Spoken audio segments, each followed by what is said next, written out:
Hello, everyone, and thank you so much for joining today's session. Now, this is our first sponsored athlete presentation for the year.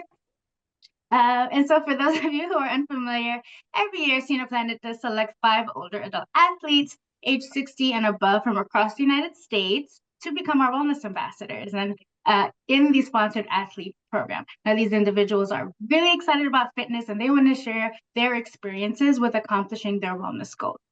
We're so excited to have 60-year-old Arlette Gadges with us today. And Arlette's love for movement started in childhood and grew into a lifelong passion for swimming. And when she's not training for world championship events, she's actually helping others as a dedicated physical therapist. She supports her clients in feeling their best and staying active. So today, Arlette is going to be guiding us through exercises that build endurance, strength, coordination, range of motion, and balance, which can help us all move with more confidence and ease as we age. With that, I'll pass the floor to Arlette.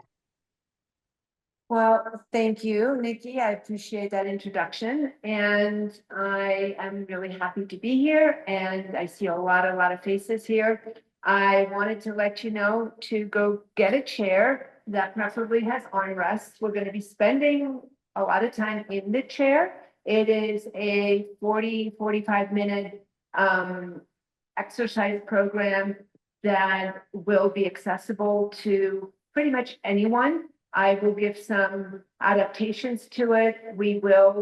I will show you how you can actually do some endurance training while you're sitting, how you can work on balance and coordination while sitting. We will do some things in standing. When I do that, my head might get cut off because it's really important that you see my feet. And this was the best way I could set this up. I'm currently actually on vacation, and this was the best I could do as far as setting up the situation. So I hope that works for you. And Nikki already mentioned the 5 things that we will be looking at that actually are the basis for an exercise program and for healthy living. And that is strength and range of motion. Without those 2 things, you can't really do much. The third is endurance. Balance requires range of motion and strength and some endurance to be able to do. And the most difficult thing, especially as we age, to maintain is coordination. So we will do a little bit of coordination things in the end.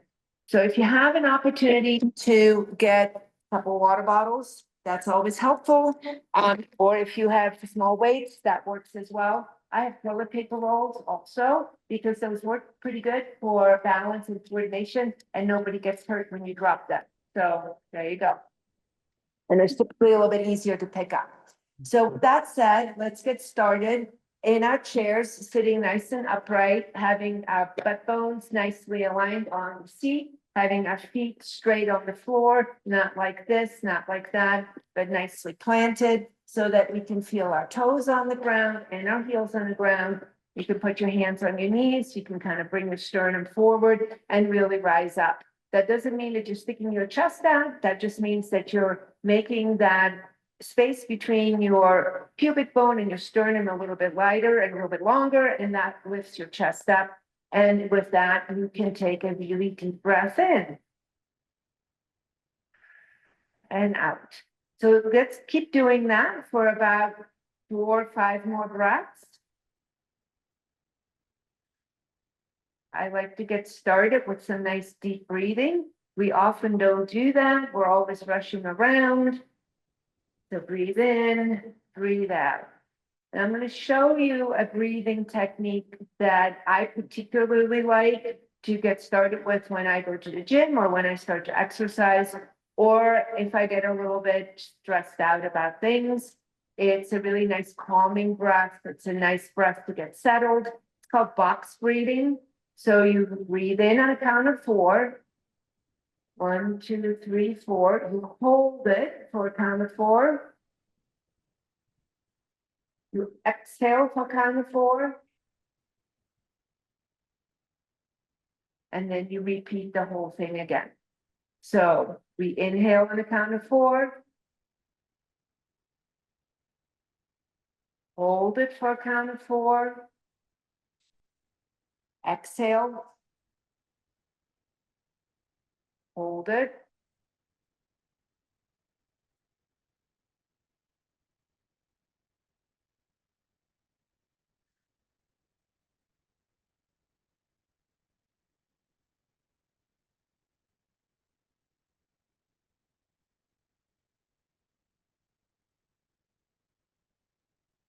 Now keep going as I'm talking, because if you have a condition that makes it hard for you to breathe, you have COPD, or you have some other lung diseases that make it difficult for you to hold your breath, start with a count of 2 on the box. Counter if this is super easy for you. Maybe if you live at sea level and you're quite active and you walk every day, you might be able to go for 6 breaths in your box.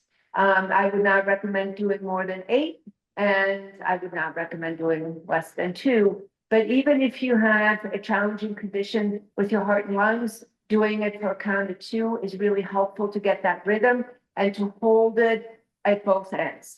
So let's do one more round of this for a count of 4. Breathe in.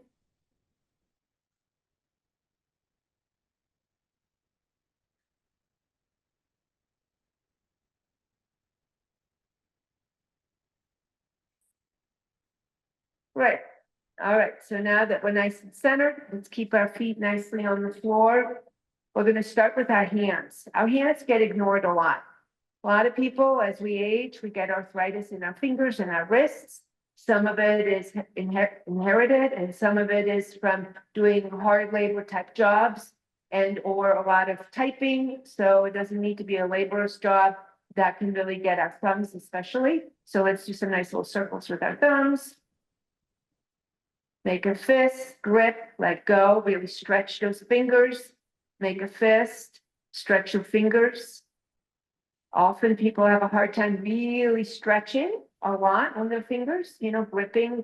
Grip strength is important, but it's also equally important to have a nice flat palm and to be able to spread your fingers.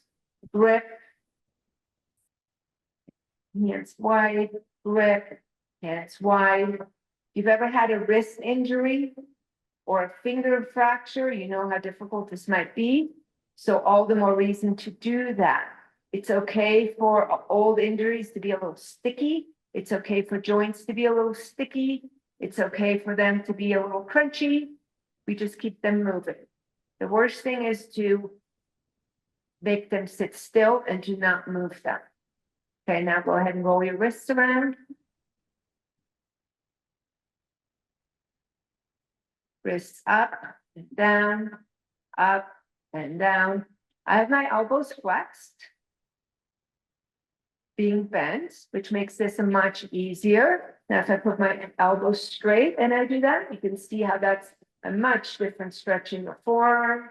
Go ahead and do that also. And just to tolerance. Tomorrow is a new day and you can go a little bit further. So about 10 reps on each side with that. Some circles. And see how it's a whole different thing when you have your elbows straight and extended as opposed to having them here. It's a lot easier than doing it out in here. So do it both ways. Okay. All right. So now bring your hands back to your knees and we'll do your shoulders. Roll your shoulder blades back and up. So shoulders up to the ears. Pinch your shoulder blades back together, shoulder blades into your pocket, roll them forward and do that again. There you go. Good. About 5 more times.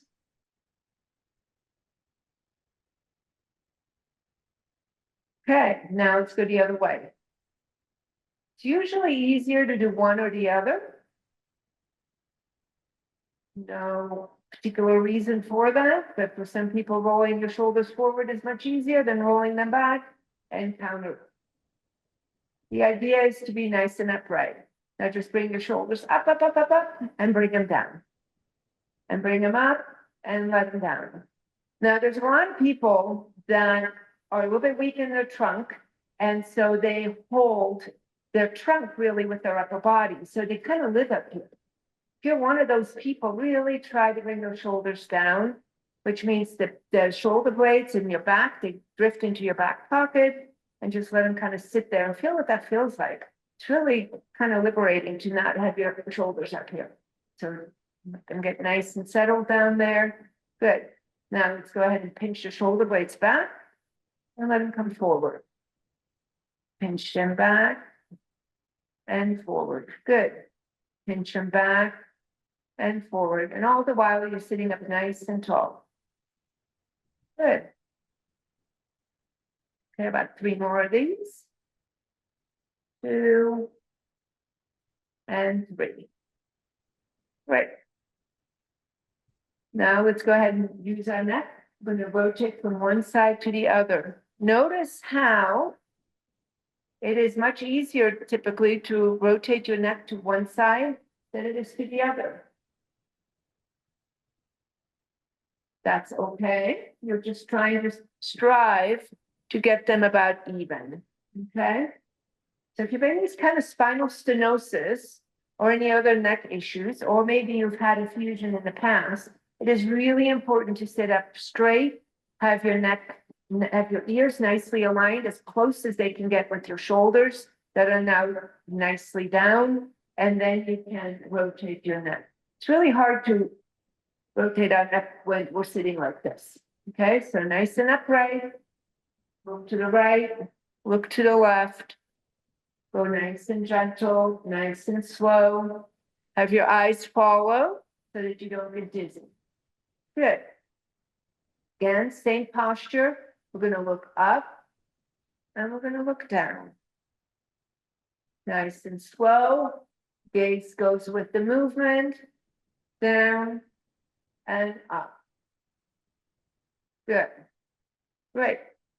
Now you might think I'm going to do a head roll, but I won't, because we never do that. We just go side to side and we go up and down. We do not circle our neck. Our necks don't like that, and it's absolutely not a good thing to do with an older neck, for sure. All right. So now that we're sitting nice and tall, you can put your hands here for a little bit extra support if you want. And we're going to take one foot out and use your ankle up and down, flex your foot up and down. I don't care how much your knee is bent. The more straight your knee is, the more of a stretch you're going to feel in your hamstring and your calf. Doesn't really matter. We're just worried about getting your ankle to work. So if you need to have it down here because that's more comfortable on your knee, totally fine.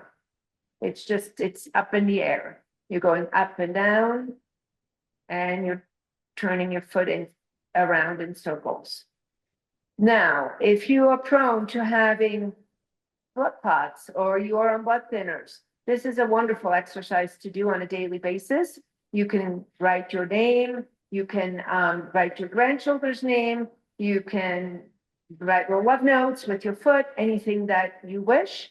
But moving your foot up and down is absolutely brilliant because it gets your blood circulation going. If you have any kind of vascular diseases or you might have peripheral neuropathies, this is a fabulous thing to do. So let's switch sides and go to the other side, up and down, and nice circles with that. It's amazing how we kind of ignore our feet and ankles often, and they are the gift that gives us walking and gait and being upright. So we need to take care of these guys. So a few more circles on this side. Good. All right, so now put your feet flat on the ground. I would imagine everybody's got some kind of a tennis shoe on.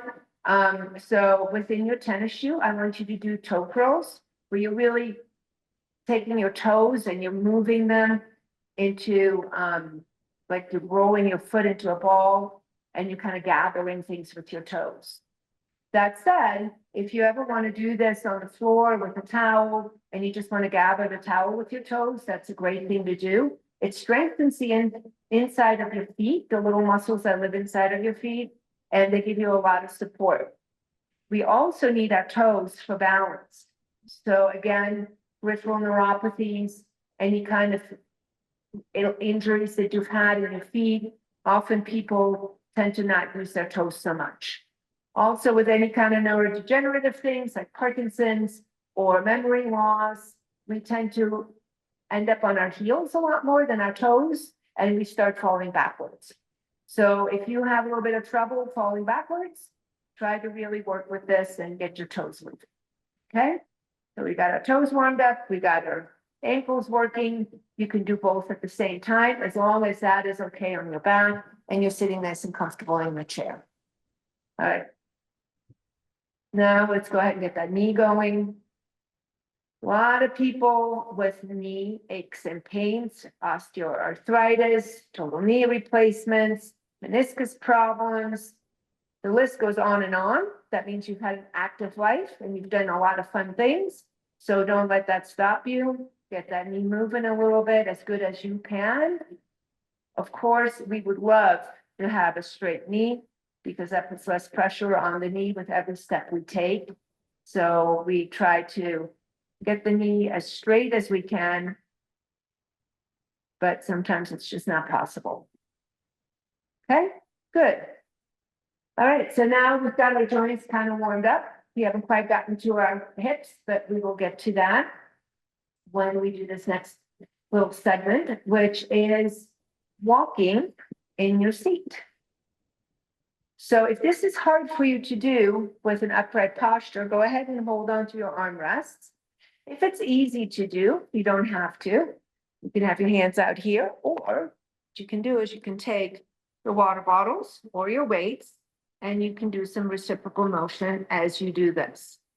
So we're going to be here for a little while, doing this in various ways, because if you go really slow with your hips, you can see how that takes a lot more strength.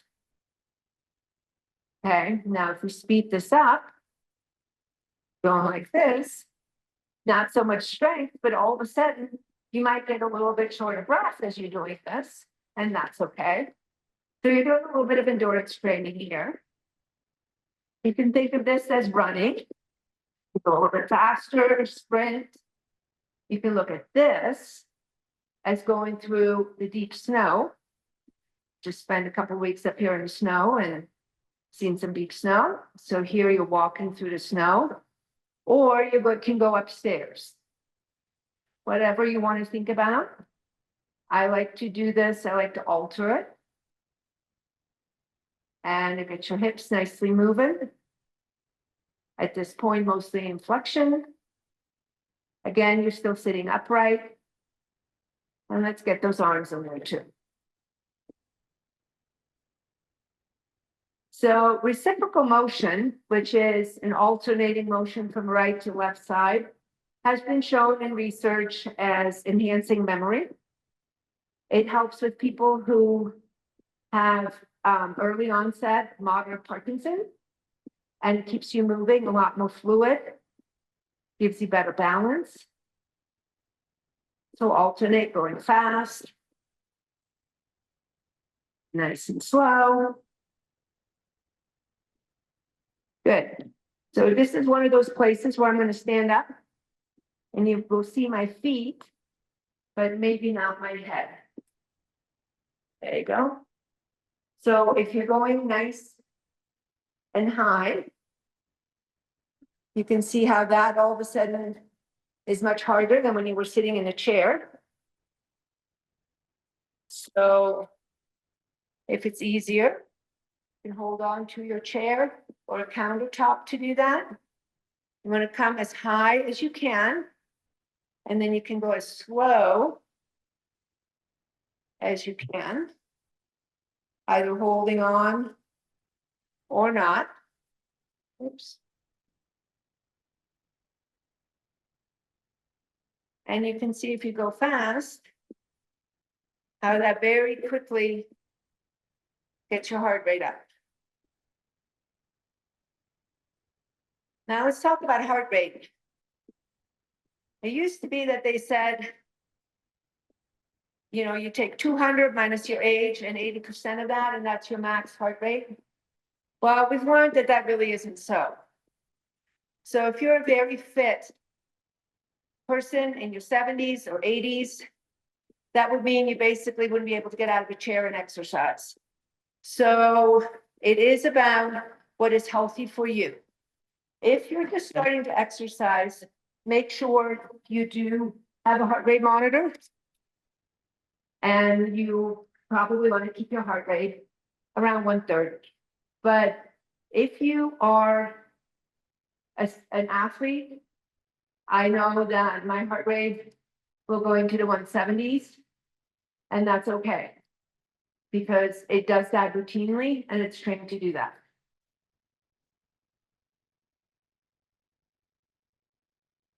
So you can also see, I'm just using my arms right now. I'm going fast and slow. How that changes the game.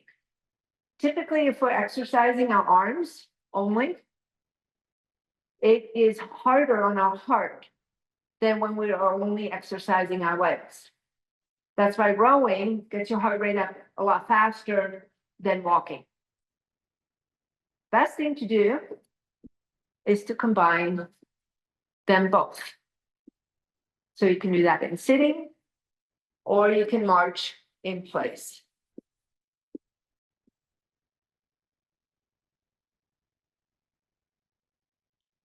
Now I'm going to give you a trick. I often have people that walk outside use bottles or rocks in their hands or 1 or 2 pound weights in order to get an arm swing going. Having your arms swinging while you're walking is really important because it gives you counterbalance, it works on your posture, and keeps you breathing a lot more rhythmically. So try that. Next time you go on a walk with your friends, pick up a couple of rocks along the way, or bring your weights with you, and you will see how much easier it is for you to swing your arms as you're walking. Again, that reciprocal motion optimized for good health, good memory, and simple and easy movements. Okay? All right. So we're going to sit nice and straight again and lifting your heels up. And come up on your toes. This really depends on how good your ankle mobility is. As we have a few birthdays, our ankle mobility usually gets a little bit stiffer. It's a little bit harder to come up on our toes. And it's really important that we're able to do that and that we retain the ability to do that. I'm going to stand up again. I'm going to use my chair here. You can also use a countertop and come up on your toes as high as you can, and then slowly come back down. Come back up on your toes and slowly come back down. Up on your toes and slowly down. Going to do about 10 more of these. So calf strength, which we're working on right now with doing these toe raises, is directly related to or correlated to fall risk. So the stronger your calves are, the less likely you are to fall because the better your balance is. So calf strength and grip strength are 2 big predictors of a healthy life, an independent life, and the ability to stay at home until you're well into your 90s or your 100s. So calf strength is super important. If you want to make this harder, you don't hold on to anything and you come up on your toes. Mostly really try to come up onto your big toe. You can see how that's really hard to do. And then slowly come down. If you want to make it even harder, don't touch your heel down. Just come up on your big toe, come back down, come up, come down. Good. So you can see we probably did about 30 of these right now. You can easily work up to 50. And this is a wonderful exercise to do if you've had your knees replaced, hip replacements, or just working on fall prevention. Fall prevention, as you know, is a really important thing. So now we're going to grab our bottles again. And we're gonna do a little cross body movement.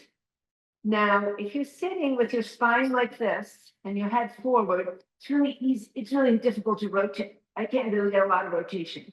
So getting upward as much as you can, using your core, sitting nice and upright, and now I can really stretch and come back. And I can really stretch. My butt is grounded on my sit bones on both sides, and I'm getting a nice body stretch. But I'm also out of my base of support, so I'm working on my balance. Reach and back. And reach and come back.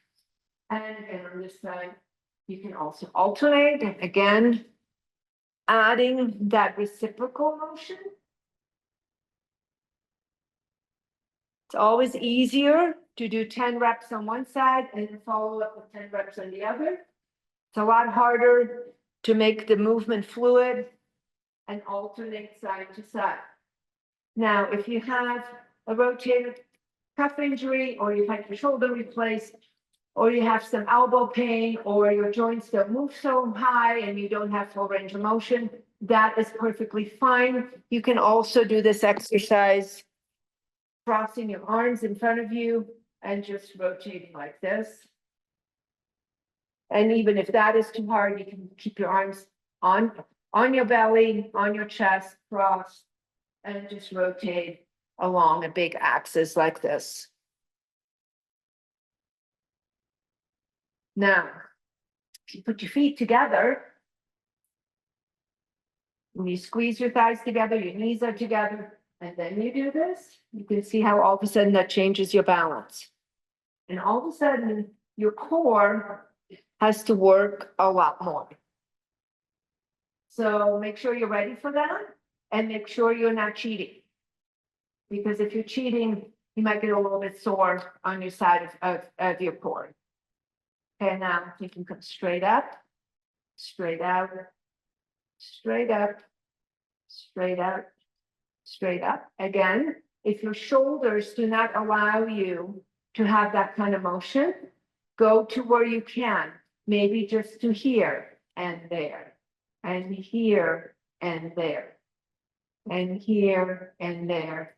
And maybe one goes and one doesn't. And that's okay. Just because one joint isn't functioning at 100% doesn't mean that all the other joints get a rest as well.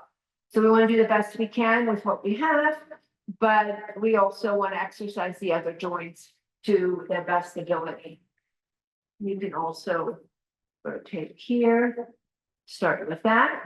We're going to come up. It's a very deceiving exercise, this one.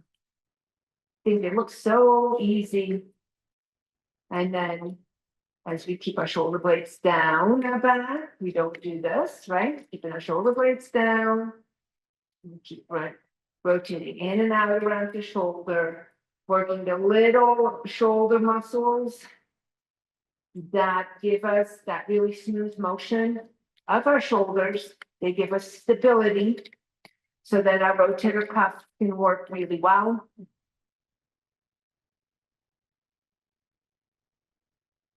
And you can tell by now, this has gotten kind of heavy all of a sudden. It's kind of a lot of work. Okay, you back down here and you come back up. Great exercise to do if you do any kind of sports or activities, or even just some weight training with your arms, to warm your shoulders up like this. Obviously, a very familiar thing for me, being a swimmer, but a really wonderful exercise for anyone. Okay. Now, sit up nice and tall again.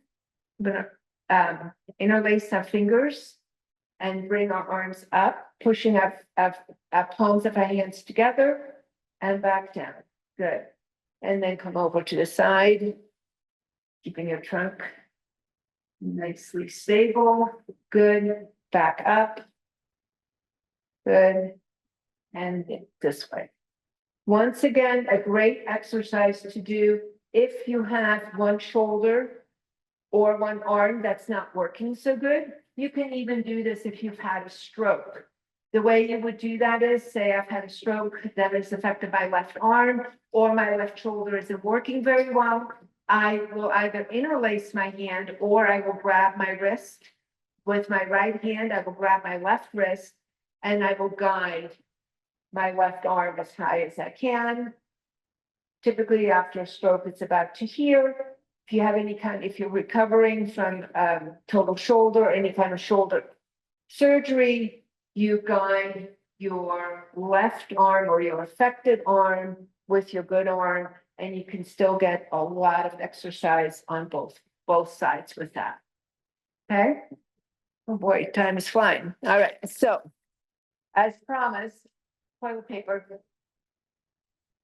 If you want to go back to 2020 and look at the Wall Street Journal, there was a whole article that I did on exercising with toilet paper. So it's quite fun. Hold your hand out here, try to keep your balance. You're just holding your paper. You can move your arms. As you can see, I'm moving my arms in and out, standing on one leg. Not so easy. Change sides, same thing. Really using my core.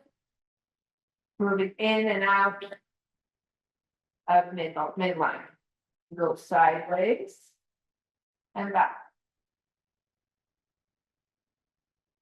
Anything we do cross body is much harder than being in line with our body. And it's perfectly normal that we are much better standing on one leg than we are standing on the other. Okay, so that's one thing. If you want to stand here, hold your arms out forward, bend down. See how I'm bending at the waist? My knees are slightly bent and I come back up. Really great exercise for your glutes and your hamstrings. Our back body is often a little bit ignored with strengthening. So this helps our posture and our range of motion as we work on agility and coordination. Now, in sitting, I'm going to stack these. I'm going to come forward and back, forward, back. I'm going to hand them over to my other hand and hopefully not drop them. Forward, back, forward, back. Good. Open like this. Apart. Close your eyes and have them touch in the middle. Go out as far as you can, come back, close your eyes and touch in the middle. And again. And touch in the middle. Good. Same up and down. Close your eyes and touch in the middle. Close your eyes and touch in the middle. Close, touch, the other way. Touch. And touch in the middle. Now, obviously, the smaller the objects are that you're doing this with, then you can progress to your fingers and closing your eyes and letting the fingers meet. And closing your eyes and doing that. Not so easy. And lastly,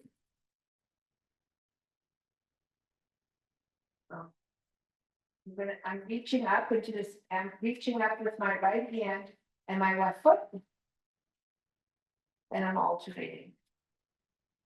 So again, if your shoulders don't work so good, you go as high as you can, and you adjust.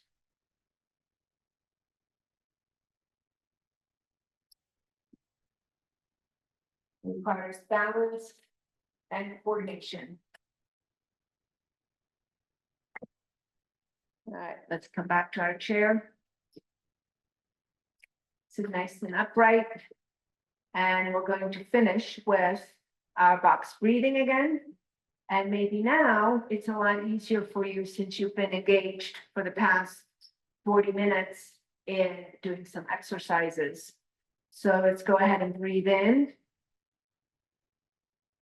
hold it. Exhale. Hold it. Inhale. Hold. Exhale. Hold. Inhale. Hold. Exhale. Go ahead and keep going a little bit longer. So these kind of, you can see how breathing is much easier now that you've opened up your lungs and you've opened up your posture, and we're breathing with all of our musculature that's big, that is helping us get really big breaths in, and then how important that is. So sometimes we put breathing exercises kind of on the side burner. We don't think they're important, but they're very important because as we age, sometimes our spine gets a little bit stiff. Some people have a little bit of a curved spine. Some people have forward rolled shoulders. The whole cavity, our whole chest cavity where our lungs live gets a little bit compromised. And it makes us much more likely to get pneumonia and get sick. And when we are sick, it's much harder to cough. So as much as, you know, we're exercising to keep our legs strong for walking, and we're exercising our arms to stay strong and our grip strength to stay strong, we also need to make sure that we keep the most important part of our body, our lungs, in good shape, and the ability to give them the ability to expand and to be able to breathe. So with that, let's do one more really big breath in.